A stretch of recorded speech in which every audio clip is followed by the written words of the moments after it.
All right, welcome everybody, and thanks for checking out another segment of Straight No Chaser, where I talk sports and culture for fans, oftentimes with the fans. Now, I know that right now we're in the midst of COVID-19, and everyone's squaring themselves away, making sure they're doing their part and keeping everyone safe. We got the reintroduction of sports on a national level. We got MLB starting, we got NBA, but I do want to shift a little bit from talk about sports to a little bit of a cultural issue, and that is tonight we're going to be discussing Black gun ownership in the Black communities and Second Amendment rights. But before we get into it, you know how we do it. Everybody grab a shot of your favorite libation, raise them up if you got them. And we're about to get into it. Straight No Chaser. We'll wait on the cue. There it is.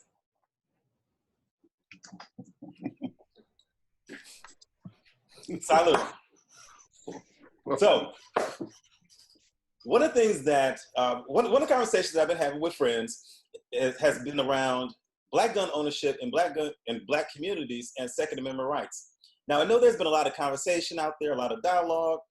There's been some stereotypes, some truths, but also some misconceptions. So tonight I've got a group of panelists from across the country that are here to talk about Black gun ownership because they are Black gun owners themselves, licensed carry holders. We also have instructors,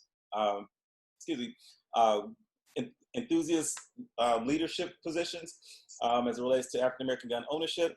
I could go on and on, but I'll let them introduce themselves. So first we've got Chad King. Chad, can you talk a little bit about kind of how you became involved in gun ownership and your role in terms of how you have been able to introduce that into the community or your role within the community? Yeah, so as he said, my name is Chad King. I'm the current president and co-founder of the Black Bottom Gun Club in Detroit, which is a chapter of the National African American Gun Association. Additionally, I am the National African American Gun Association Midwestern Regional Director. Okay. I'm also the chief instructor, owner-operator of Apex Defense Solutions, LLC. So I'm a firearms instructor as well. I'll say that my introduction to firearms it wasn't a good one when I was a kid, just growing up in the hood. You know, life happens in the hood, right? Right. So it was a positive.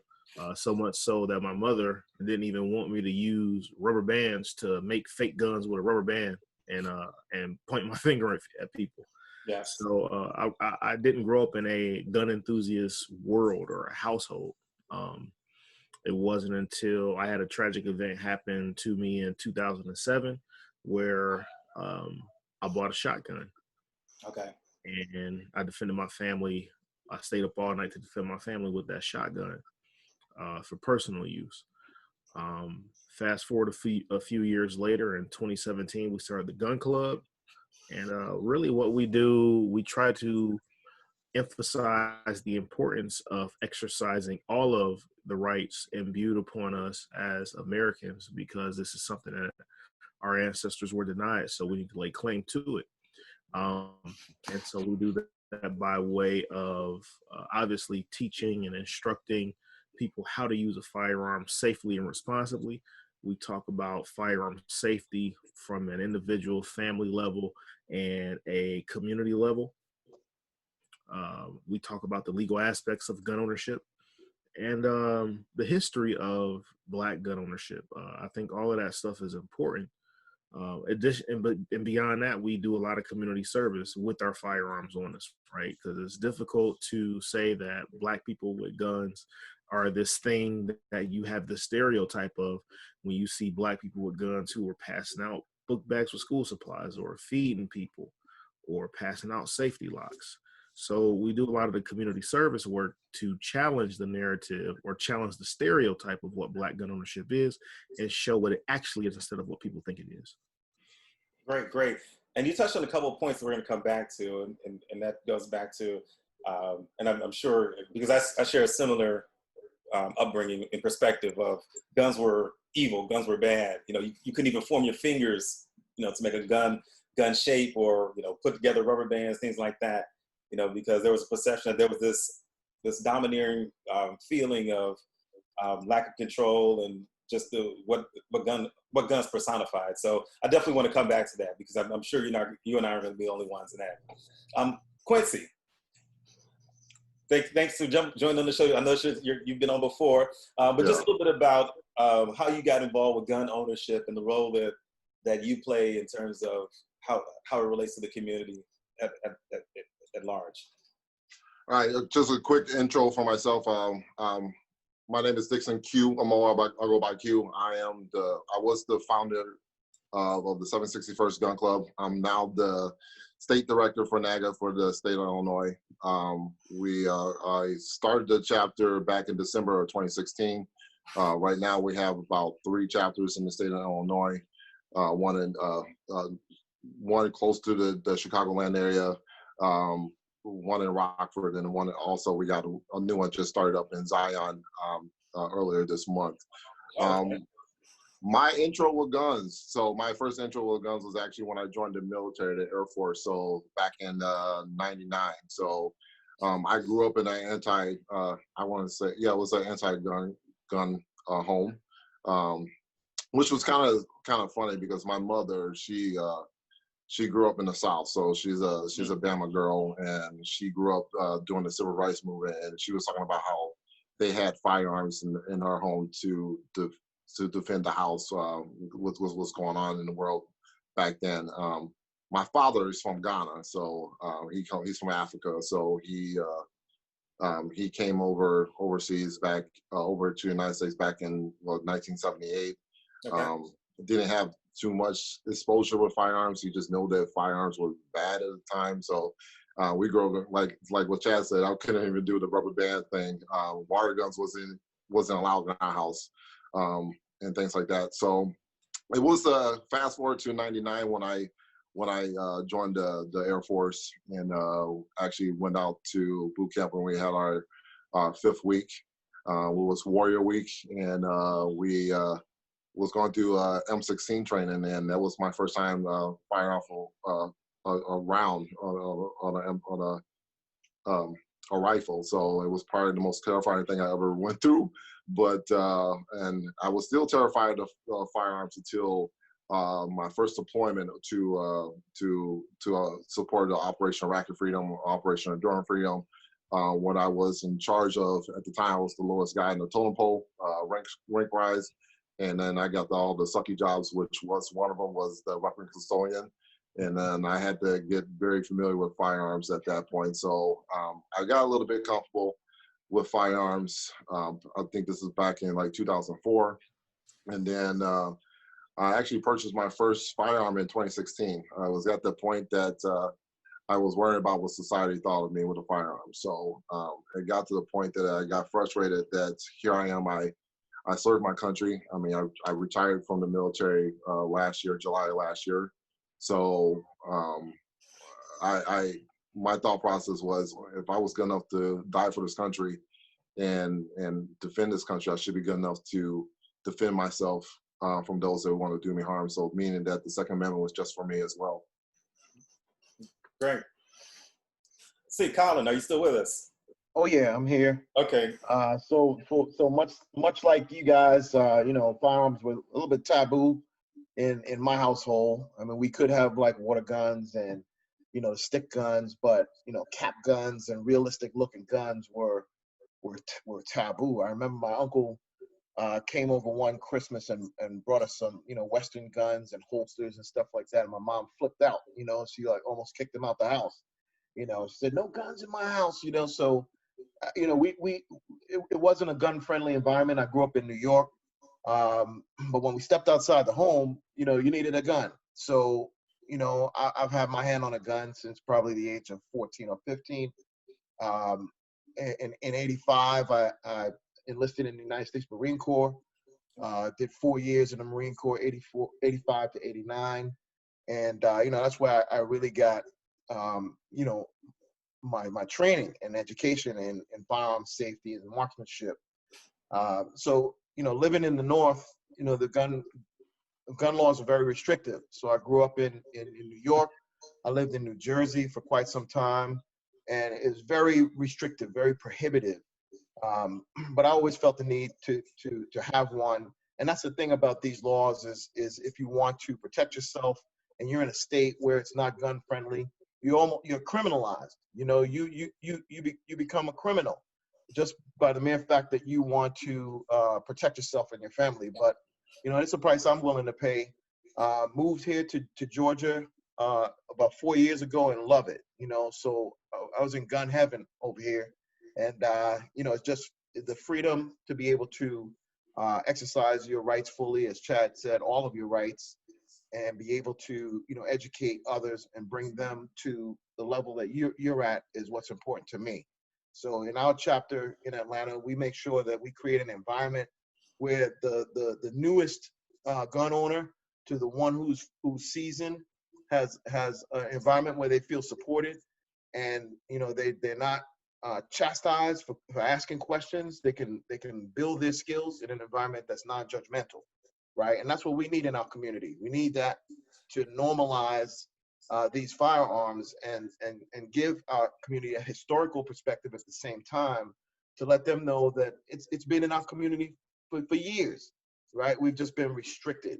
So now it's time for us to reclaim that right. So I'm interested in everything everyone has to say, and being able to contribute to normalizing firearms in our community, and the idea of armed self-reliance.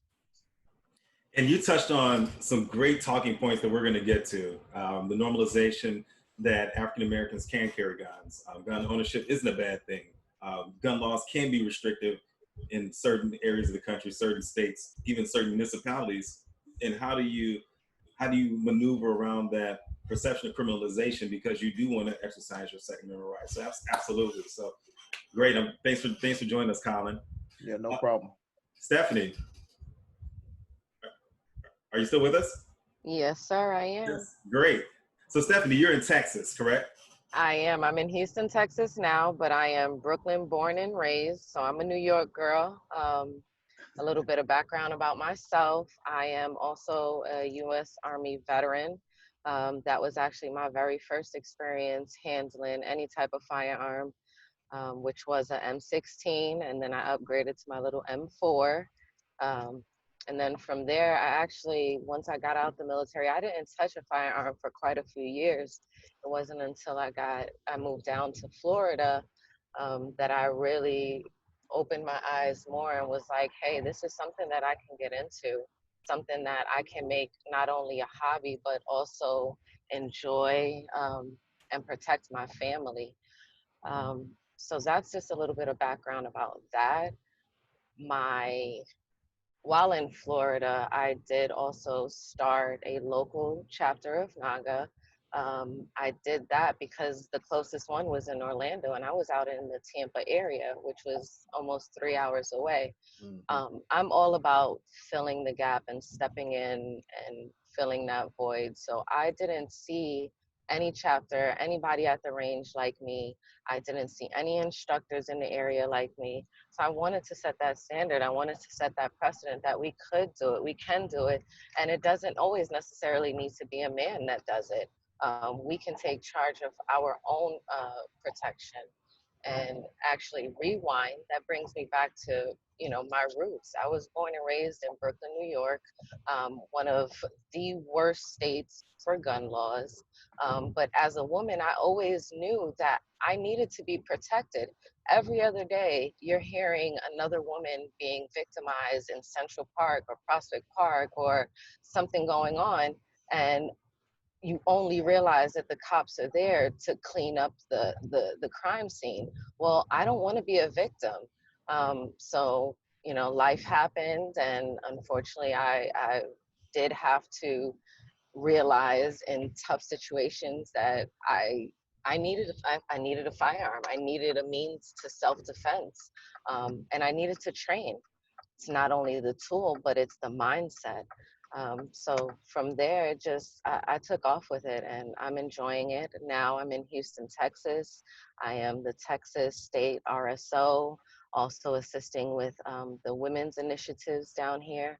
So I'm just heavily involved in, keeping our women active in our 2A community, as well as our families. I have two little ones, 5 and 7, and they know the firearm safety rules, and we're about to start taking them to the range. Yeah.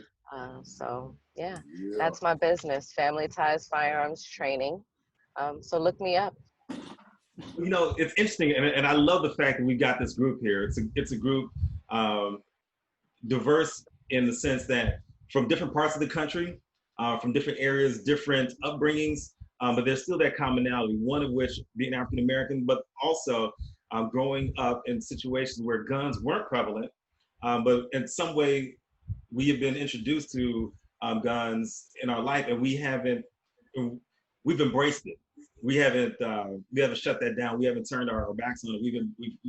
We've embraced it. We've been engaging with it, and we haven't let our upbringing deter us. So a little bit about me. I grew up in a household where guns weren't allowed. Actually, my stepdad was a military person.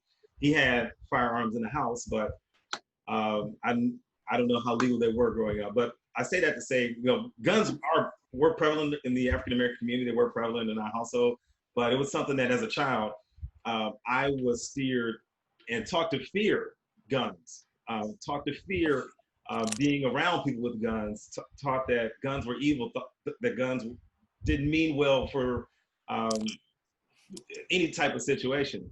And really, it was that ignorance that I grew up with that made me even more curious about gun ownership. Because to Stephanie's point, I had a couple friends that invited me out to the range as an adult, and I was intimidated because I had this history growing up of not being exposed to, whereas these people were more seasoned. Now these people had another level of familiarity, but then when I got there was nobody that looked like me when I got there. And then also when you go there and you're the only person of color, you know, it also can be somewhat intimidating. And those are some of the things that for me even piqued my curiosity even more, and wanted to learn more about gun ownership, become a gun owner, but then also more importantly, be able to protect my family. So I want to kind of segue into another part of the conversation. That is, we've had there's a perception in the community, and it's still perpetuated now, about uh, guns in the Black community potentially begets more violence, potentially begets more shootings. How do you how do you have that conversation with someone that says, well, if we have African American or Black gun owners, that just brings more guns into the Black community, which will only lead to more violence? How do you have that conversation with someone? Quincy, I'll start with you, then I'll go to Colin, Stephanie, and then Chad. Well, in our organization, we bring in the history of the traditional Black arms. So we give the quick overview history lesson of why firearms were essential in the Black home or the Black community. So we talked about during the civil rights movement. We even talking about during slavery. We even talking about post-slavery, and we know that's how we have people out there right now, which is or organizations out there trying to paint a picture, a broad brush of our entire community of to paint us as a certain type of people and things like that. So what we do is we just bring in the facts and we bring the historical facts of it, and then and we break it down that way. And then we try to educate our people with more of the history, the gun laws, and then we also give people the hands-on training as well, so we could break that stereotype or break that make that judgment a lie in a way. So. And I think you hit it on the head, and that is the first part, the most critical part, is you start with historical context as well as follow up with information. So absolutely. Colin, I know you're down in Atlanta, Georgia. It's a little bit, I know you grew up in New York. Atlanta's a little bit different here in Chicago. Kind of how do you have that conversation, or how would you have that conversation if someone were to pose that to you? Well, I tell them, there's plenty guns. There's plenty of guns in the United States. It's part of our culture, right? And, the percentage of crimes that happen with guns are so small compared to the number of guns that are in this country that it's not the gun, right? So I think it's pretty unfair to say that. We're losing you, Colin. Yes. I think we lost you. Your audio faded out. Okay. Can you hear me You still sound a little bit stifled. Okay. All right, give me 1 second here. Okay. Yeah, if you want to come back, that's fine. Okay, yeah, we'll come back to you. Stephanie, how about you? Because you've been in a couple different states with, I don't want to say lax, but very open and different gun laws as it relates to some of the other parts of the country, with you being in Florida and also in Texas. How do you have that conversation, or have you had that conversation around, about the additional or the perception of additional guns into the hands of Black gun owners and Black community, and the perception of increased violence?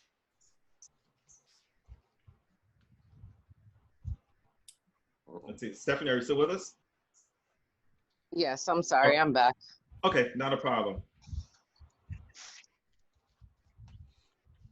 So the question was, so the question was, you come from a couple different states, several different states, from New York to Florida to Texas, where the gun laws are definitely different. Oh yeah. One from one to the next, but then also from other parts of the country, so to speak. How do you have that conversation with someone that may say, putting guns, because they see they see violence on television or in the news, or the perception that there's this black on black crime? How do you have that conversation with someone that says, if you put more guns in the Black community in the hands of Black gun owners, this could lead to more violence? Have you had to have that conversation, or how would you have that conversation with someone moving forward? I mean, I just show them the example. I'm from Brooklyn, New York. I'm from a state that has one of the toughest laws. So you can't say we're out there putting guns in the community and we're not training our people up there, but yet there's already a significant amount of gun violence. So that completely negates that. So once I've negated that, we go into the facts and the true what it is, and dispel that misconception. So I don't take too long on that one. Okay, great. Colin. Can you hear me now? Yes. Is that better? Yes. Okay. We got you. Right. You're back. Welcome back. We'll have a sip to Colin. Yeah. So it's, to say that more guns equals more gun violence is really, it really doesn't make sense, because we have to look at what causes violence in the first place, right? Or what causes people to commit crimes. So it's like the 5 whys. We have to ask why 5 times to get to what the root cause is. And if you did that, you'd find that the root cause is there's a lack of hope and there's a lack of opportunity. So when you divest from communities and you take social services and good health care and good food out of a community, what's left, right? Yeah. It's going to be violence. So to blame it on a gun, it just doesn't make sense to me, because there's plenty of guns in the United States, and the percentage of gun crimes are very small compared to the number of guns that we have in this country. Okay. Good. Chad, now Chad's in Detroit, Michigan. So a completely different perspective than some of the other, not perspective, but situation than some of the other states that we just discussed. So Michigan, Chad, you're up in Detroit. How would you have that conversation with someone, or have you had to have that conversation with someone? Yeah, I have. I think, so far the answers are fairly accurate in terms of, obviously you have to deal with the history, right? At one point we could not read, we could not vote, we could not carry guns. The fear was that if Black people were allowed to read, they would want to be free, drapetomania, right? So when you look at it from that perspective of you want to prohibit something you want to prohibit Black folks from doing something that you're able to do, because you don't want us to be able to do the things that you do or be equal to you, right? Mm-hmm. So that's one way when you look at it from a historical perspective. But I think another way to do it, what I've been finding myself doing a lot lately, is working backwards. When I say working backwards, I mean look at what the desired end result is and peel back the different layers that it would take to get to that end result. So you want less violence by firearm, right? All right, so let's take away the guns. What happens if you take away the guns? You'll have violence by another mechanism, right? You'll have knife violence, you'll have acid attack violence, you'll have beatings, whatever the case is, as you've seen in a bunch of other different countries, right? Or people will still commit violence by firearm, they'll just have them illegally. All right. So if you look at that piece of it, if you take away the guns, then you're not dealing with the violence piece of it. And then you work your way back to all the upstream issues that some of the things that Colin mentioned, right? Some of the socioeconomic pressures, some of the political disenfranchisement, and things like that. And I won't say that it's simply those things, but I think it's a confluence of those things, right? Meaning it's a confluence of all of those socioeconomic pressures, the political disenfranchisement, and the lack of education. There's also when you have people who are having idle time in terms of not having the opportunities, as Colin mentioned before, then guess what? You'll have that. There was an experiment. I don't want to say an experiment, but the city of Houston, in order to reduce violence by firearm, one of the things they did, they began focusing on some of those socioeconomic issues, the political disenfranchisement, the education, jobs, right? And they were able to see a reduction in firearm violence over that period of time, where they added some of those things or began dealing with those things as a public health crisis. And it proved again that the problems dealing with violence are way further upstream than it is before you get to a piece of metal or plastic. Right. And I think it was Colin that touched on the five whys. You kind of have to ask, what are the contributing factors that lead to this increase, not increase, but just the violence in and of itself. Mm-hmm. But then also, Chad, I think you brought up a great point, and that is violence will come in the form of some mechanism, whether it's firearm, whether it's via beatings or acid, whatever the case may be. If you don't have, you're going to find a way to take. And if you are a violent person, you are going to be violent by whatever means are afforded to you. So this group is touched on a little bit, and I want to break it down some of those stereotypes in terms of within the household. I know there were several of us that mentioned that growing up, guns weren't a part of our upbringing. We may have been exposed to them through family members, they may have been around, but really there were deterrents in terms of us engaging in firearms, talking about firearms. I couldn't even make my hand in the shape of a gun, things like that. One of the things that for me, and I would like to talk to the people that have children here. I have my daughter just turned 13 2 days ago, so I have to be mindful of her age, keep up with her. But I believe at 10 or 11 years old, I took her to the range with me, and I had her go through a training course, so she could become familiar with all the different techniques as well as shooting, holding, just the real more formal structured training, more than what I could give her. Because first off, I'm just dad. And if you have children, you may know everything, but you're not the expert. It could be somebody else who doesn't know as much, but it's a different person. So I wanted to have her go through a structured, formalized training, so A, she'd feel more comfortable, but B, she would internalize the information a little bit better and process it with more seriousness and sincerity. But for those that have children, and part of this conversation, how did you have that introductory conversation with your child, and at what age did you have it? I like to start with Stephanie, because Stephanie mentioned that she's got younger children. So Stephanie, I'll start Stephanie, and Chad, do you have kids? I did. Yep. Oh, I'm sorry, we're breaking up. I didn't mean to cut you off. Go ahead, Stephanie, please. How do you have that conversation with a child at whatever age, and what age did you have that conversation about ownership or firearm safety? I never made it taboo in my house. So I carry in my house, around my house, everywhere. When my children run up to me, the first time they ran up to me, they felt it, and they were significantly younger. They were 3 and 5 or 2 and 4. So it just kind of raised questions. But as they got older, and I kept it obviously in a safe place, because I knew at that time they wasn't necessarily ready for that conversation. But as they got older, months progressed, and they started to communicate a little bit better, they asked me, "Mommy, what is that?" Mm-hmm. And I told them, I just had the conversation. "Baby, this is Mommy's firearm. Mommy uses this to protect the house. And, we'll learn more about it." So they kind of opened up that conversation, but I allowed it to be opened up for them to have the conversation. I didn't shy away from it. I didn't hide it. And I think that's something that we need to be mindful of. It's not a bad thing. It's Yes. not something that we have to shelter our children from. Yes, the outcome in the event we have to use it is what it is, but ultimately we know we've defended our home and we could go back safely to sleep, you know. So that's how that conversation came about. And then just training them again in baby steps. We go over the firearm safety rules. We learn the parts of the firearm. We talk about ammo. They know that an ammo or round is not a bullet.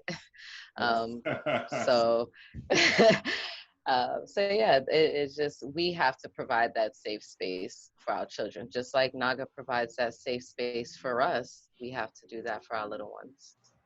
And I think you touched it. I think you hit it on the head, and that's creating a safe space for that conversation to happen, so that it's not taboo, that it's not something that's received or perceived as or evil or it's or uncomfortable. How as a follow up to that, after you had the initial conversation with them, and as you started to introduce them, how was their reception to it though? They're their mama's children. They love it. They get so mad at me when I leave to give my classes and I tell them I'm going to the range. My daughter's like, I want to go to the range. When are we going to the range? So they're very receptive. Again, it's a way of life in my house. So it's second nature to them. If they don't see me walk out with my gun and I leave it on the table, or if I leave it on my nightstand, they're like, Mommy, your firearm, don't forget it. Like they would never touch it, but they'll be like, Mommy, your firearm, come get it. Where you going? You know what I'm saying? So that, yeah, they're very receptive.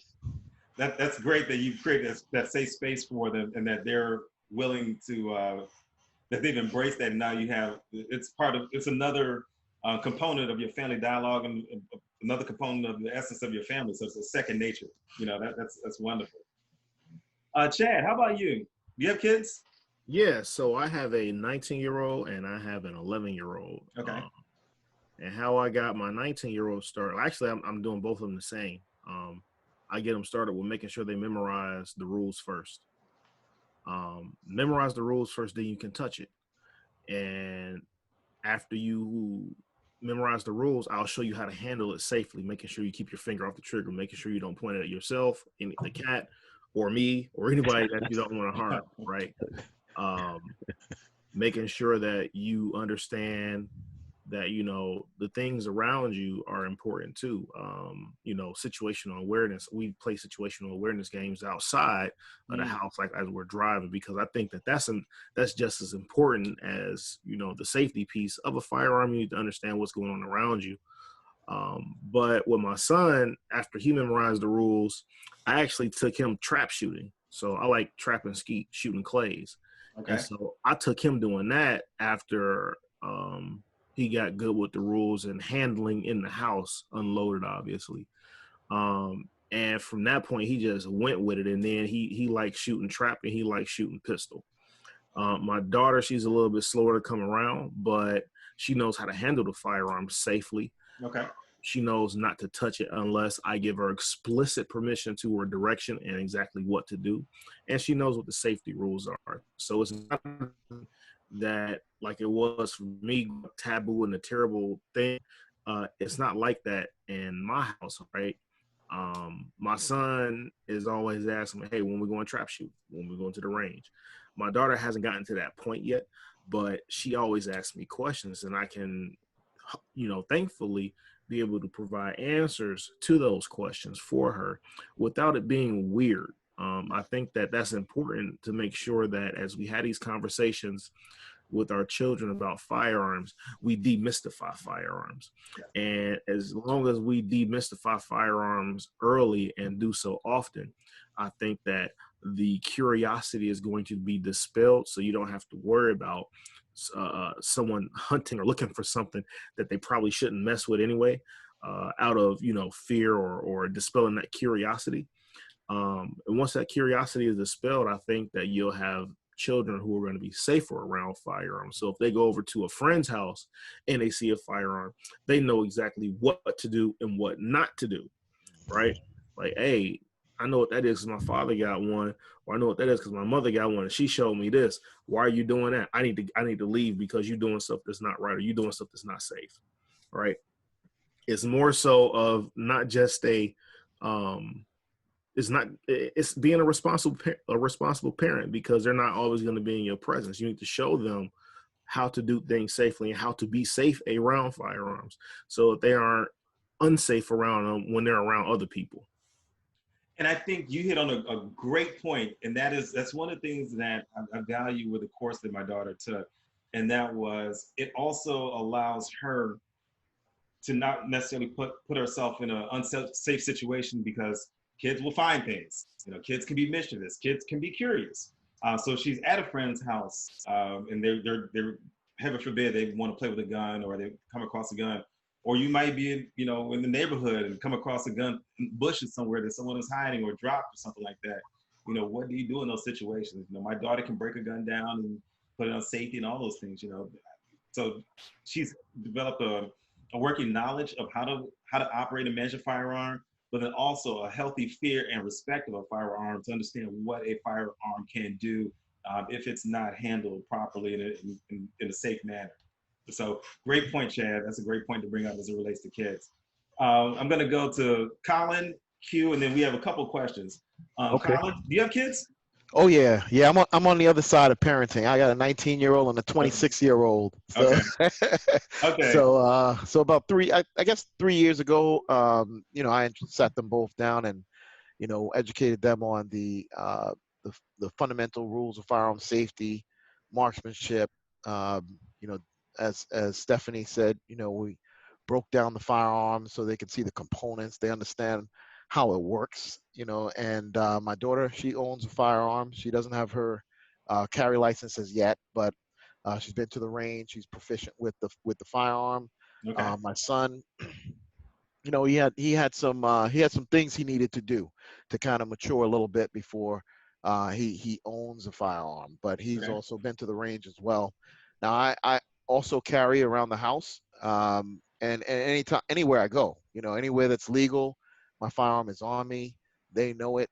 I carry concealed. I don't truly believe in open carry. I like the element of surprise, Absolutely. and it's nobody's business but mine.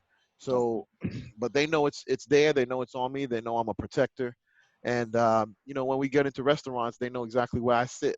So they're like, "Hey, watch out, that's Dad's seat right there," so I can watch, the entrance, and I can see what's going on. So, there's a healthy understanding. They understand that this is a tool. It's not a toy, and Correct. although we have an open, uh, you know, we can have open conversation about it, I still am very conscious of not handling the firearm when it's not needed, right? So it's never out, I'm never playing with it, I'm never gawking over it. It's either out because I'm cleaning it, or it's out because I'm putting it in a range bag to go to the range, or I'm putting it in a holster on my hip, and other than that, they don't see it. You don't see a firearm, so I want them to understand too that this is a tool for a specific purpose, Yes. and we're going to treat it and respect it as such. Absolutely. Well, great. Thanks for sharing. Q. Yeah, so I have an 18-year-old now, and I can't believe I'm saying that. It's like I I got know. Now, wow. your son is getting old on us. But yeah, Beautiful so thing. I introduced a firearm to in the house. My wife, she grew up as an NRA member. Her father was a firearms dealer when we were together when we were younger. So I brought my first firearm when he was 13, so about 5 years ago. So what we did was it was a long process. So he memorized the safety rules, and then at that point, I taught him how to break down a firearm and put it back together. And then at that point, after that, I taught him how to clean a firearm properly. So everything that I learned from the military, I was regurgitating and giving it back to him. And then after that introduction series, I brought him out to a range and had him shoot. So it was funny because he grew up with video games. He's a gamer. He's doing all the shooter games. So And it was crazy though, because I let him shoot to see where he's at so we can know how to make the adjustments. And there, I made one adjustment for him, and the kid was dead on. So I'm like, oh my, the kid was very easy to, is very coachable. So I just made one minor adjustment, and the kid was, he was good to go. So, but we talked about a lot of things. The reason why I own a firearm. We talk about self-defense. We talk about the right to life. We talk about freedom and independence. We talk about a lot of those things. So he understands that the firearm is just a tool. He understands that dad, me, use that tool for self-defense, to defend myself and my family. I made a deal with my wife when I was deployed that I will do everything I can to come home. So, and we still make that, we have that verbal contract today. So every time I step out, I give her a kiss and say, hey, I'm gonna do everything I can to make it home tonight. So she knows that I'm going to do everything I can to make that happen. So my son understands that as well. I think this is to see him grow right down from the point I brought him when I introduced him to firearms to the point he's at now. I see him flourishing as a bright young man, and I see him taking a lot of pride in himself right now. And he understands. He's very even keel. I think if he ever decides to exercise the Second Amendment right, I think he's going to be a fantastic Second Amendment advocate for the community. Great. Yeah. And you hit on something, and I want to segue into one of the questions that we have from one of the people watching. And that is, I think you mentioned you had a conversation about safety, but then also life, protection, things like that, somewhere along those lines. One of the questions from James Greer, and that is, do you have discussions with your children about the use of force if things were to fold or as things were to unfold in real time? So have you had that conversation about or around not just what the firearm can do, but then also the situation in which you need to use it? So let me start. I'm going to go with Quincy. I'm going to come back to you. Quincy, Colin, Chad, and then Stephanie. So Quincy, have you had to have that conversation about beyond just this is what the firearm is, but now these are the types of situations in which you may need to use it, or you may see me using it in a moment of defense? Yeah, we have those conversations all the time. It's usually those to the spot moments.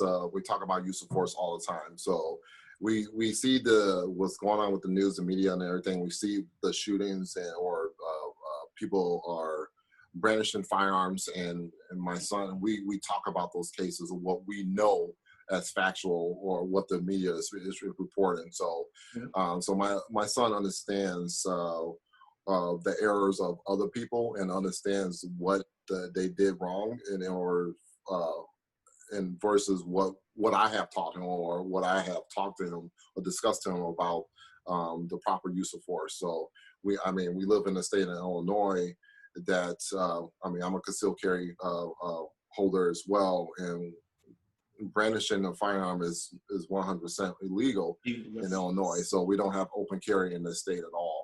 So we always talk about the song, the Outkast songs, Bombs Over Baghdad, and there's that hook, and there's a don't bring out the thing out unless you're ready to bang. So he understands that it doesn't matter what happens with me, I'm not putting out that firearm unless I know for 100% certainty that somebody's trying to take my life, or whatever. So he understands that. At what age did you first start to have that conversation? Just as a piggyback to that, at what age did you first start to have that conversation around these are the situations in which you use it? Did you start that when you first started discussing firearms with them, or was it a gradual evolution to that point where you began to have that conversation? It was a gradual conversation. I'm pretty sure. I don't know the exact point, but I know he was in high school, and I think once I got my concealed carry license, that's when I believe those conversations start happening, and you start seeing those articles, what's going on, and him and I. He's not a Facebook kid. None of these kids are on Facebook anymore. But that's for some other people. So, but I bring out these clippings. We talk about the news, and we talk about all those situations, and he understands that. He has a good understanding why or when is the appropriate time to use that for. So we had that. I would say freshman year in high school, we probably start having those conversations. Okay. And it's not, when I talk about, and we talk about, because we always talk about, ever since before the gun, we always talk about self-defense, ever since he was a little kid. So we have a saying in our house, more men do not start fights, but we finish them. Meaning that we don't escalate that situation until that person who come in our face escalates that situation to that point. So we won't start it, but we will finish those situations. So I think ever since he was a little kid, we talked about self-defense without the firearm. But by the time he got in high school, we introduced the conversation with the firearm. Okay, so the firearm is just another component, and overall, what is making sure that you're managing your safety conversations. Yep. Great. Colin, when you first had that conversation with your kids, kind of, what age is worth? I'm sorry, have you had to have the conversation regarding use of force with your kids? Yeah, I shouldn't say kids because they're adults now, but the conversation happened when they were younger, preteen and teenagers, and just like Q, it's a matter of understanding how to carry yourself, Mm-hmm. right? Not every fight is your fight. You can walk away, you can let people talk, but the minute that they invade your personal space, right, then there's a problem, right? So there's no one who should be within 3 feet of you. It's just, there's no reason for them to be there, right? So that conversation was had real early on. They grew up in the suburbs. I grew up in the city. So, they have a little bit different perspective. Yeah. So we had an opportunity to travel they grew up in New Jersey. I had an opportunity to travel back to New York. We went to see the World Trade Center Memorial site. So we took the train in, and that was one of the best things we could have ever done instead of driving, is because I was able to point out all of the instances where situational awareness is key. Okay. Making sure no one's on your back, watching people, who are coming approaching you, so it's just all little tidbits of situational awareness, avoiding the situation, evading the situation, right? Being able to know where to jet if you have to, right? And if all else fails, you need to be as violent as possible, and not be ashamed to do that, right? And like Q said, we're going to stop this threat. It's not going to be prolonged. So they know that's the way I operate, right? So if they ever see a gun out, they know it's coming out for a reason. It's never brandishing, never. I'm never going to be arguing with someone. I'm going to always de-escalate. I'm going to be very humble. But if someone brings it to me, I'm going to be very violent, and they know that. Mm-hmm. Great. Yep. Chad, how about you? Well, it's interesting because obviously, I talk to my son and my daughter really about situational awareness. I talk about why I have this, and based on the experience that we had in 2007, where my wife and I were on our anniversary, and my house got robbed while we were out. We came back, the door was kicked in, right? And so we got back home probably about 7 o'clock, kind of early-ish. We saw that. I said, well, I guess we got to go get a gun. And so I went to go get a shotgun right then and there, because after the police came and the maintenance person wasn't going to be able to be there till the morning, the door was pretty much off the hinges. So I stayed up all night with the shotgun. So they know that it's for self-defense and for defense of the home, both of them and, for myself while I'm out. So I can get back home safe, right? But also, it's really weird because My son and my daughter, they're going to school in this era of the increased prevalency of school shootings. Not that school shootings are happening in the pandemic type of a fashion that people say they are, but if we're going to be honest, there is an uptick in school shootings since Columbine, right? A bunch of copycats thereafter, right? And I think that we have to mention that and speak to it. And so as a parent, speaking about school shootings and speaking about how to avoid conflict and understand the people and the things that are going on around you, read the body language, things like that. There was a threat at my son's school his senior year, right? There was a gunman threatening to come to the campus, or someone's threatening to come to the campus. And I told my son, if you need me to, or if I hear of anything going on, or if you need to call me before police get there to stop something, call me first, and I will come there and get you out of there with whatever I got on me. Or I will go to the house and get something to come out and come and get you. And I was very, very serious when I said it. And that's not to be, flippant or not take it serious, or to even front like I got like John Wick level of training, because I don't. But at the same time, though, I understand that my family, I need him to understand that this is for a last resort, no other choice type of an option. Correct. When it comes to my family and my children, I will do anything to make sure that they get home safe. Just like Q said, the idea is to get back home safe with all the holes you left with, right? And if I have to be the one to make sure you do that, then I'm going to be the one to make sure you do that. As a protector, that's what my responsibility is. That's what my pleasure is, right? And so, but again, though, the main thing, just like Colin said, is really making sure that they understand to be situationally aware. Yes. They understand that if you can avoid a conflict, or if you can avoid something or de-escalate, then do that. It's not about being a punk or whatever people try to make you think it is. It's about being smart, right? You don't have to get into a fight. What did Bruce Lee say in that movie, Enter the Dragon, The Art of Fighting Without Fighting, right? My man, he had my man up on the boat, right?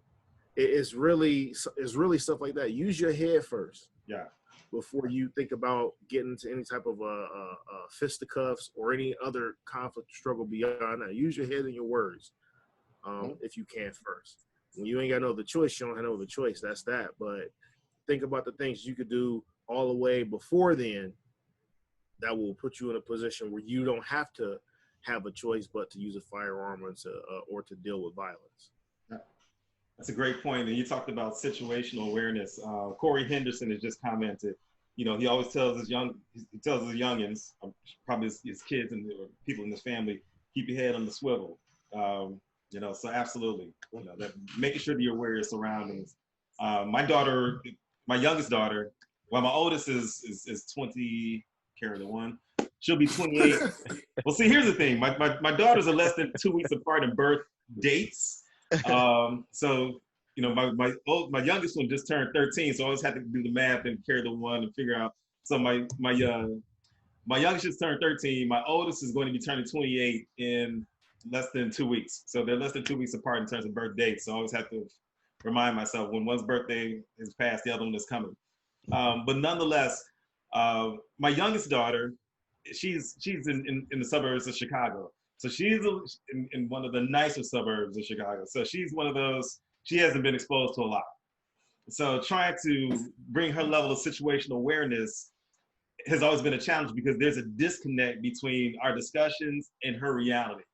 Her reality is, it's this nice, semi-affluent suburb of Chicago, suburb of Chicago, but those things don't happen here, or that couldn't happen here, or I'm, in her eyes, I'm 142 years old. So, that happened way back then. It's not like that anymore. But the only thing, but to your point though, and Chad, you hit on it, and that is, in her mind, the perception is there's a certain fear level because of the increase, or the perception of increased school shootings. That's where her fear comes from.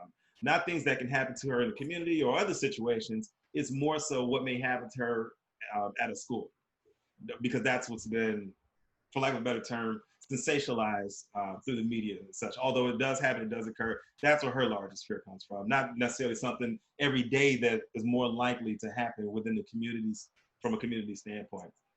Stephanie, uh, you know, have you It's talked? a little tougher with mine, Yours are younger. but That's right. they're a little younger, but we still work on our emotions, controlling ourselves, Yes. you know, using our voice and our words instead of screaming. Yes. And then also as far as like our firearms and how that comes into play, um, we don't, they have Nerf guns, but they're not toys. They're given to them for target, for them to work on their target practice for when they have, you know, their real firearms. So in my mind, to me, that's a gradual progression of, you know, introduction of use of force and understanding that this is not a toy. This is real life, and this is the only times that you use it, you know, when you're on the range practicing or when mommy needs to carry it for her self-defense. But definitely, I absolutely am going to have that conversation. I don't use big words like situational awareness, but I always tell them, pay attention. Growing up, my mom always told me, you know, stay on point, be on point. You never want to get got. You know what I'm saying? And that's all that is. So I always tell my children, pay attention. What's going on around you? Don't focus here. Look around you. So those gradual progressions is going to lead to that bigger conversation of, okay, well, yes, the threat is in front of you, but at this point you have pulled out your firearm. You're about to put your finger on the trigger, but the assailant has now retreated. Well, at that point, put your firearm down. You have de-escalated and you no longer need to continue on that use of force. So yes, eventually we will definitely get to that conversation. You know, and kind of wrapping this part of the conversation up, the consistent thing that I'm hearing is the firearm is the last measure, not the first measure, not the first point of contact. You know, you're not trying to be a badass because you are carrying a firearm. You're really using that as a last resort and the last means because you've exhausted all your other options, whether it's through conflict resolution or whether it's through de-escalating the situation. I know for me, you know, my motto is you can call me whatever you want as long as I'm walking this way or you're walking that way.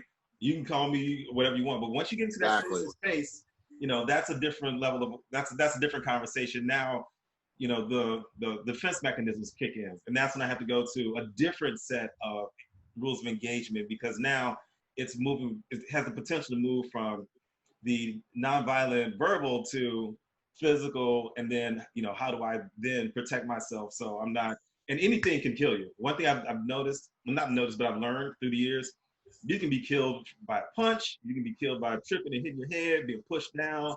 I have seen it. So you can be almost involved in any type of physical situation in which it can become fatal. So, you know, I think that's one of the things that I'm really glad that the group has been able to emphasize, and that is the firearm is the last measure, not the first. It's not about being a badass, not about showing how tough you are. Actually, it's tougher to walk away from a situation. So if you can do that, the other pieces, you know, are a piece of cake. You know, kind of with that, you know, transitioning, I did have a question. So when I first started carrying, I didn't know how to create a safe space for me to have that conversation with my daughters, because I never had that safe space created for me. So my youngest, she went to hug me one day, and that's when she felt it on my side. She felt my firearm on the side, and it was kind of like a recoil. There was a recoil, like, whoa, what is that? And then I told her, you know, so we had the conversation about me carrying, why I carry, and so forth. So she seemed to be more open to it, as far as me having a firearm. However, what I did not know was 2 years prior, when she was 8 years old, she had actually fired a .22 rifle at summer camp. So without any, she never let me know. Her mom didn't know. She never really talked about it. There wasn't any waivers or anything like that sent home, or, you know, generally something like that. they send information on, hey, there will be this or may include XYZ. But there was a recoil because I had a handgun. The question I have, and this is something that as it relates to the Black community, is there a stigma as it relates to having a handgun versus a long gun or rifle? Is one perceived differently than the other? Because with my daughter, like I said, there was a recoil that I had it on me, but 2 years prior, she had fired a 22 rifle and was like, I loved it, it was fun. Is there a perception between the two and is one viewed in the more negative light than the other? Let me start with Stephanie. I'll go with Colin, Chad, and Q. So Stephanie, your thoughts? I think that there's a misconception about both. You start adding stuff to your rifle and it starts getting big, bad, and scary.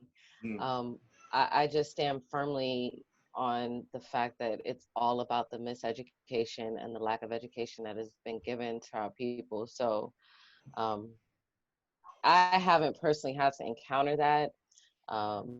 But I hear about it and I see it. But to me, one is no different than the other. Okay. Who I think it was Colin that was up next. Colin, Yeah. have you sensed or felt or seen a perception one versus the other? Well, I see it in our community. I think that most people in our community see handguns more than they do rifles. So, especially when they come to the chapter, they're new to our organization. They don't really understand the rifle and its purpose. So once they're educated on how rifles function, what their utility is, the multiple points of contact that you have with a rifle and the more accuracy you can get out of that platform and the distance it creates and options, then it's like, oh, I got to get an AR. I've got to get a rifle. So it's just like Stephanie said, it's more about the education process. If we fear things we don't understand, right? Yes. When we understand it, it takes the fear away.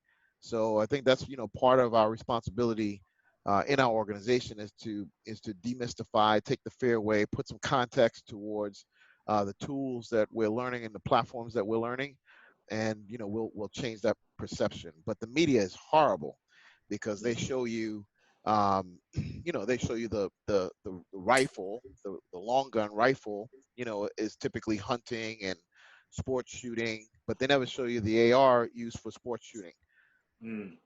So the media does a poor job of representing these tools. Gotcha.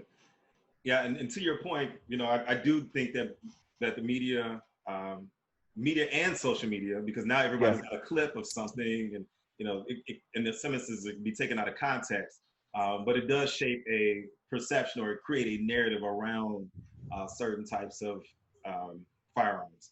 Chad, your thoughts? Have you noticed a perception one versus the other? Yeah, there is, and it's kind of an expansion of what Colin said, but I do want to take a slightly different approach. So obviously with long guns, you think more so of home defense and hunting, right? But for Black folks, especially in urban communities, there's a lot of trauma around handguns, right? And I don't think that we pay the due respect that we should towards the experiences that our brothers and sisters may have had with a handgun, be it the loss of a friend or a family member or being near death themselves with someone who was uneducated and malicious with a handgun. So naturally, when you have experiences either directly or by proxy with the handgun that are negative, obviously you're going to have a negative disposition towards a handgun than you would with a rifle or a type of a shotgun, right? So I think one of the ways that we can kind of deal with those stereotypes of Black people with guns, or particularly Black people with handguns, is to really get to some of that root cause, which some of that outside of the overarching socioeconomic, political, educational stuff is dealing with the unresolved trauma that people have relative to firearms. And I think that we've been socialized and socially conditioned both via media, politics, and experience to shun away from handguns as compared to rifles, right? Like you'll listen to black radio and you'll hear black radio stations talk about, no one's talking about taking a shotgun away, but we want to get rid of the handguns. Well, when you're talking about taking one away, you're really talking about taking all of them away, right? And so I think that when we create the disconnect between different types of guns, I think it's important to understand why there is that disconnect.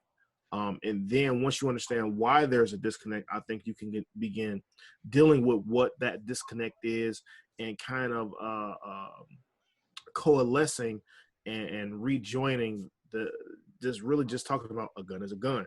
How you use it is going to be based on the purpose that you have for it, right?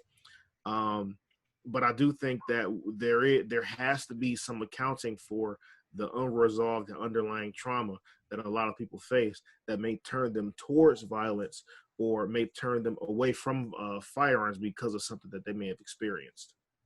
And you know what? That we can do a whole other segment on inner city trauma as it relates to violence, and kind of what that unresolved, how it impacts inner city individuals as it continues to go unresolved and becomes a cyclical issue, a generational issue within urban communities. That's a whole nother piece, but I'm glad that you touched on that.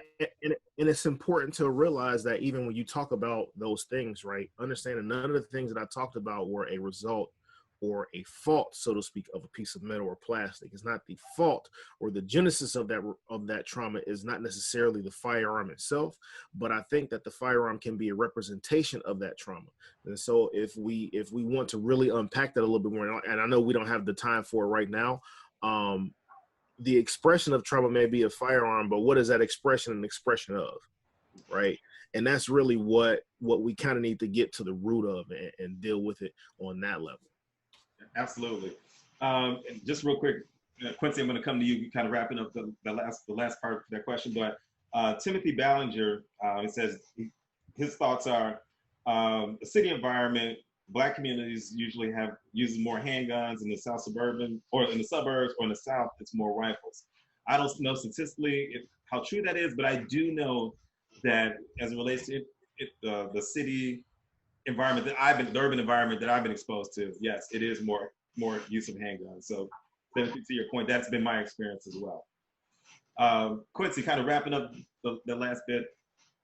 I'll sum it up real quick. I mean, everybody else touched on it. So I remember we had one of our gun club meetings, and we introduced an AR-15 because we wanted to educate our members on the AR-15. A lot of our members never even seen one, touched one, or I mean, they just saw what the media talked about. So my former firearm safety director for our club, he brought one of his AR-15s. He brought it in and we broke it down, and we kind of debunked with a lot of what the media was saying.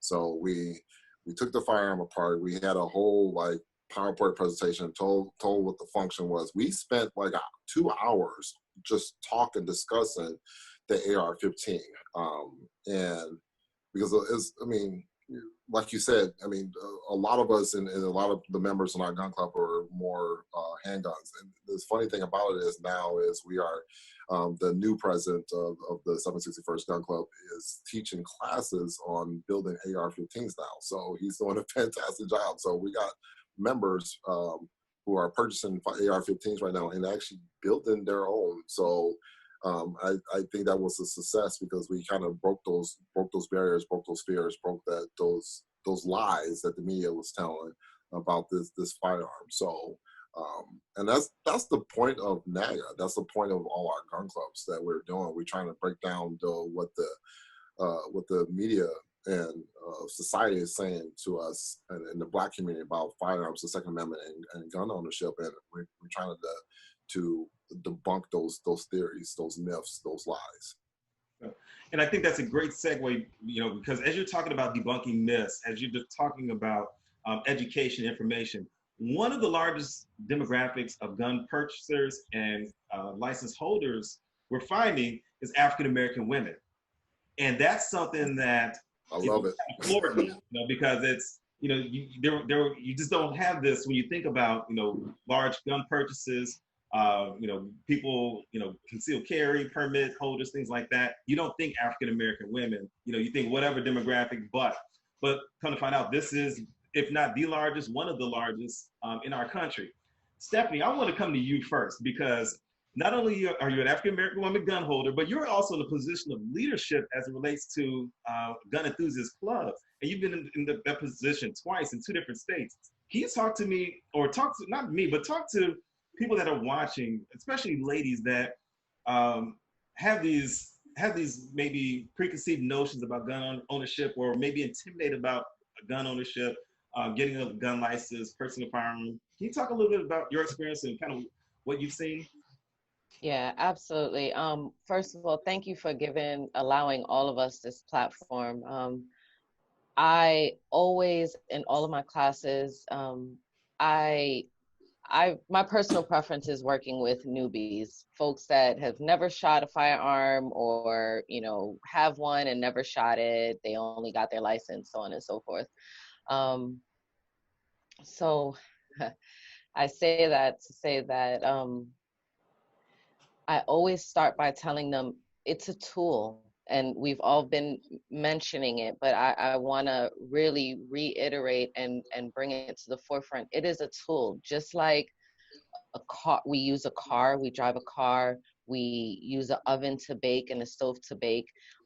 Only our will and force can be enacted on it.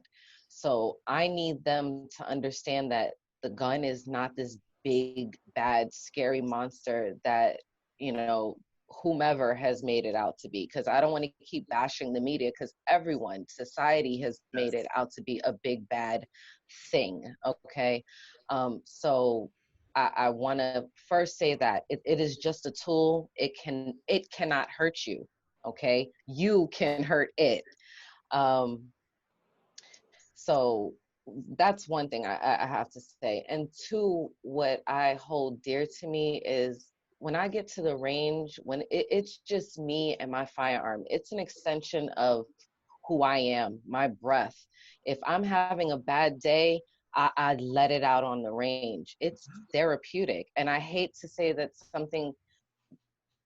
something like that is therapeutic, but what is something like that? How violent is speed racing, or how violent is, you know, chopping up a tomato when you're really mad and you're angry at whomever, and you know, you're picturing their face. So I don't want to say that, but I get on the range and I release all of that energy. It's my meditation, it's my zone. So with all of that, and the fact that it is such a powerful tool that I can also use it to protect my home, like, there is no doubt in my mind that it is something that I want to throw in my bag, throw into my belt, and, you know, into my skill of repertoire. And I just really, really plead with those women, you know, seriously consider the day and age that we're in, that we've been in, you know, because none of this is new. We all have cell phones now, so we can instantly see it, we can instantly record it, we have access to it and share it over the web. So all of this has really been going on, but take what's going on and be proactive. Don't be reactive. Um, that's setting yourself up for failure. And we need to start setting ourselves and our future generations up for success. So, you know, get armed, get trained, get to the range, get linked up with, you know, other like-minded people.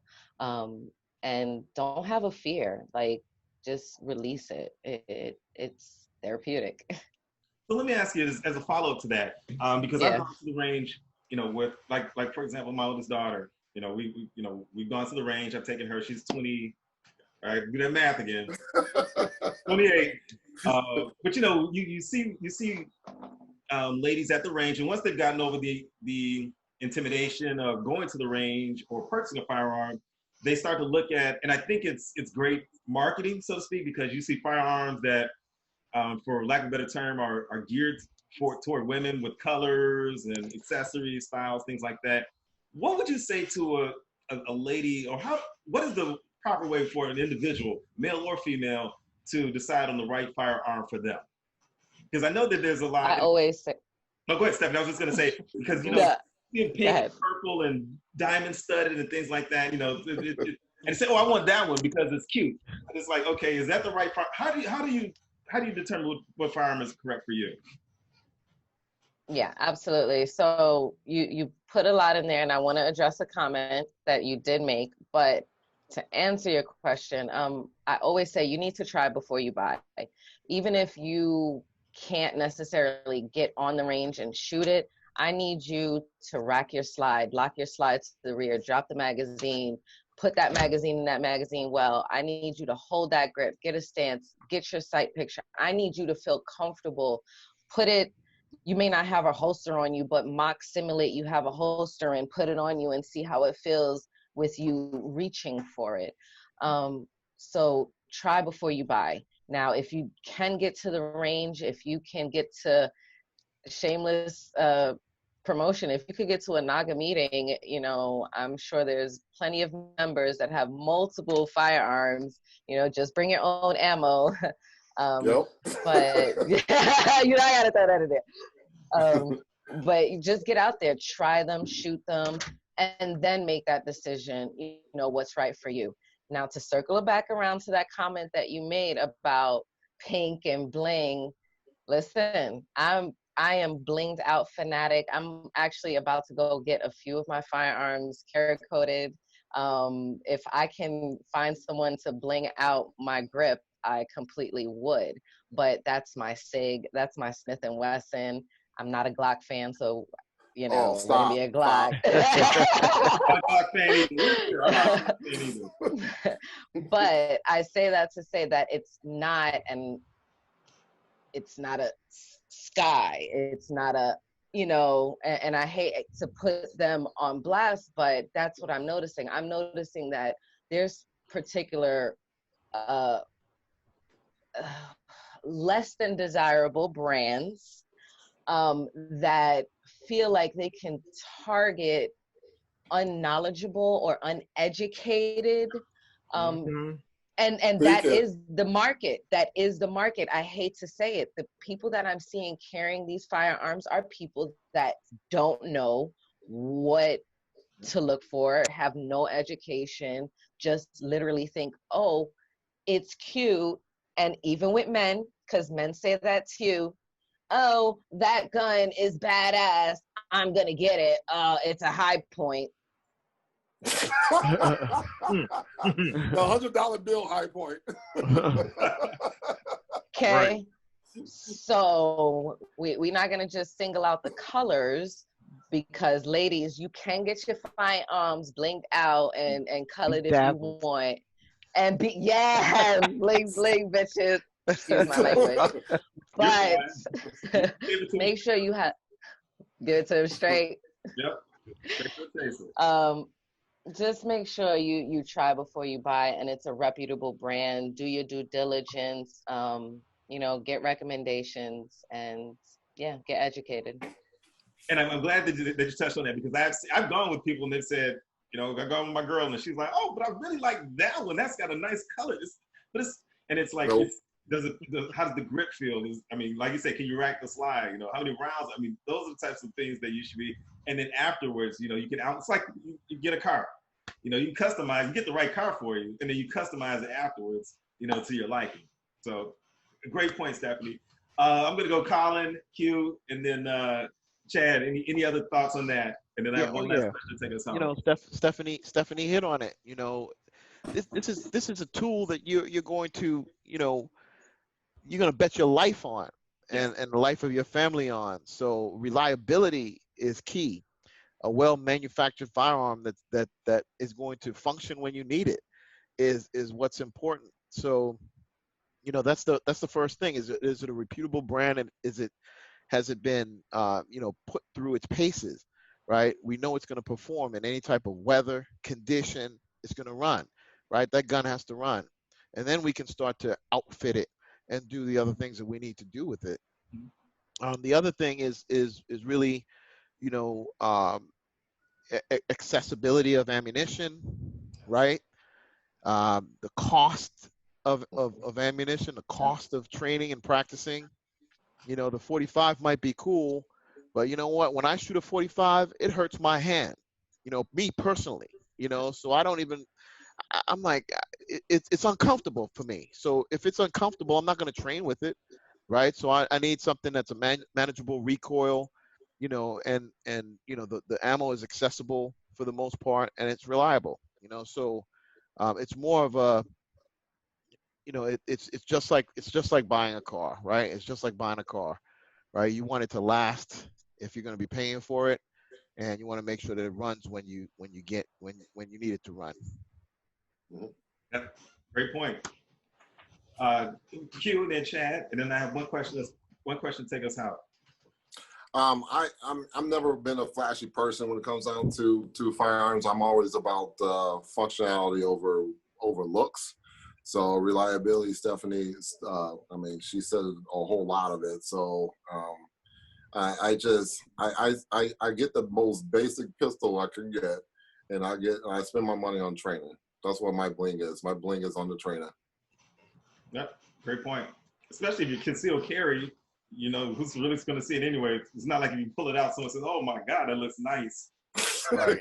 Then it's something too late. So.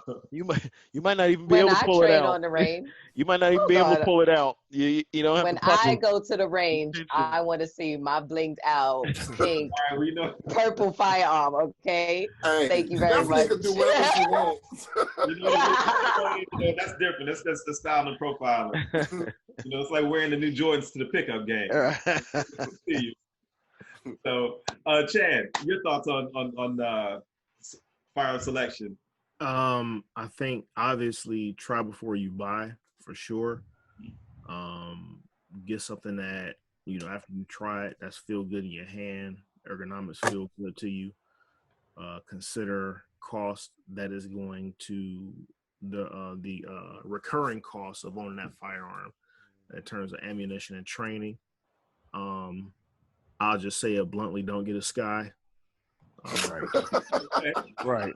Just keeping it a buck. I mean, because I teach classes, and people want to have this particular type of a gun because it's this color, that color, and it's usually a Sky, and they shoot it and they can't shoot it. I said, hold on, let's put this aside.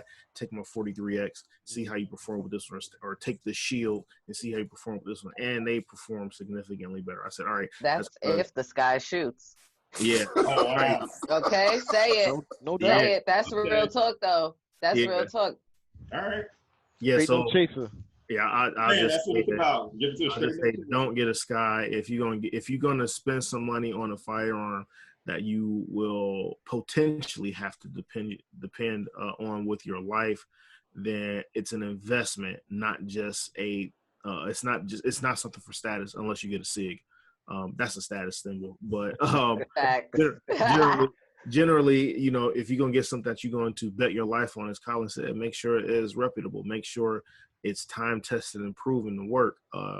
And even now, they have firearms that are low cost that perform well above their price point, like Canics.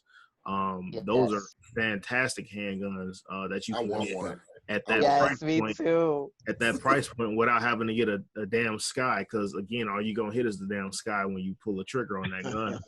So that part. You know, but beyond all the jokes, though, I do think it's important that you obviously try before you buy. Make sure you go with something reputable and proven. Make sure that it's going to fit your lifestyle in terms of the size and the budget for the recurring costs. All of that stuff is going to be really, really important going forward as you engage in being a responsible gun owner. Great. Well, this has been a great segment. I want to be mindful of everyone's time. This has been a great segment, a lot of information, a lot of dispelling of myths, misconceptions, and really providing good, solid, concrete information. I do want to be mindful of everyone's time. I do have one question to kind of take us out. And first off, thank you to our guests that have been on the show. You know, we've got Atlanta being represented, Illinois, Texas, Detroit, Michigan, Chicago. Good information from people from different parts of the country, but still share commonality in terms of being a gun enthusiast, but then also exercising their Second Amendment rights as African Americans, which is really important, which is really critical. Before I go to my last question, this will be a great segue. First off, I'd like to give a shout out to Jerome Easterling, Queens Guard Club from San Antonio is here. Harold Edwards just said he has a Glock 19, Generation 5, got the Smith & Wesson 1911, and a Diamondback AR-15. So Harold Edwards is a gun enthusiast. So it's good to see. But we had some other comments throughout our conversation. Also got some private messages that unfortunately, won't have an opportunity to get around to. But it's good and empowering to see African Americans really involved and wanting to get more information and also willing to exercise their Second Amendment. The last question I have, just briefly, and this will take us out of our discussion tonight, and that is, one of the challenges for me as an African American was going to range or gun shops, and I was the only person of color in some instances. Again, we're talking years ago, but it still can be like that depending on what part of the city, what part of the country you are at. What are some resources that African Americans can be linked to that can help them connect with like-minded individuals like themselves? I know there's a great opportunity to promote, what it is that you're doing, but then also some other resources. So I'm going to start with Quincy, Stephanie, Chad, and then Colin to close us out. So Quincy, just real briefly, some resources that are available for African Americans to be involved in with like-minded think tank individuals. This organization right here, National African American Gun Association. No doubt. Yep. NAAGA.co, the greatest resource for us, by us, about us. Can you repeat that? Can you repeat that one more time? The website? Yes, please. So NAAGA.co. So is about us, is for us, by us, or about us. Everything about us with the Second Amendment. And simple as that. And then also, now will that information link you to local chapters, or is it more than that? Okay. Everything. All local chapters. So it has local chapters. It will also have retails, black-owned stores, manufacturers, things like that. So, I mean, not just only do we talk about the Second Amendment, but we also support the Black businesses as well. That's what we're all about. Sounds like that's the resource hub. Mm-hmm. Yep. It is. Stephanie, any additional thoughts on that? Anything locally? Locally, your Houston chapter, of course, and your local NAGA chapter if you're not in Houston. But also, I just want to really implore you to look into carry insurance. Too often we don't talk about that. And I want to use this little bit of airtime left to emphasize that if you were thinking about carrying, you need to get carry insurance. It's like if you have a car, before you drive off the lot, you need insurance. You need insurance when you carry, a whole nother class for that. But definitely look into and start discussing carry insurance. So that's a great point, because I didn't even touch on that, and I'm vaguely familiar with that. So that's something that I'd like to have another discussion at another point. But that's something that I'm not sure many people are aware of, because I was just made aware of it several months back, and it was just through casual conversation. It wasn't even anything that I was formally instructed on. 2 resources for information on it. I'm not necessarily promoting it or endorsing it or whatever, but 2 resources for carry insurance is USCCA and US Law Shield. Look into them. They give you a breakdown of what they offer, what carry insurance is, and then do your due diligence and look at other programs, companies that offer carry insurance, and see what suits your needs, because there is a wide variety of coverage when it comes to this insurance. So please read the fine print. Great point. Thank you. Chad? I think that obviously the National African American Gun Association is going to be that resource, without a doubt. There are a bunch of different other organizations as well, and I think it's fair to look at some of the other ones also, because maybe the chapter of the National African American Gun Association may not be for you, or if there's not one in your area, maybe you can start one, or if there's an organization in your area that's not NAAGA, you can go with that organization, right? But I think it's important that you do a couple of things locally. Number one, look for reputable trainers and instructors. That's going to help you out tremendously because your instructor can make or break your first impression of a firearm and that experience. That's a huge thing. I think another thing you need to do is, if you're going to take this seriously, understand what your state firearm laws are. Absolutely. Because if you don't understand what your state firearm laws are, you're in jeopardy of being a criminal by accident. And that's something that you do not want to do under any circumstance. You can ruin your life that way. And lastly, I'm going to say it again, go and check out NAAGA.co. Yes. If you're in Michigan, or anywhere throughout the Midwest, you can get at me, you can get at Q. We just started a chapter in Flint, Michigan. So we have Flint, Detroit, Lansing, and Grand Rapids. Yeah. Great. Good work, guys. Keep it up. We've got Columbus and Cleveland and Cincinnati. We've got Indianapolis. We got Chicago. We got Rockford. We got Zion, Illinois. We got Minnesota. We got 2 in Milwaukee. We got 1 in Iowa now. Wow. We working. That Chad's working, man. We've got I'm working on 1 in Omaha, Nebraska. I'm working on 1 in Dayton, Ohio right now. We've got 1 in St. Louis, Kansas City, Missouri, Kansas City, Kansas, Jefferson City, Columbia, Missouri. We building chapters all over the place, throughout the Midwest for sure. But just really, man, NAGA is a great resource and a great hub to get connected with like-minded folks on your Second Amendment journey.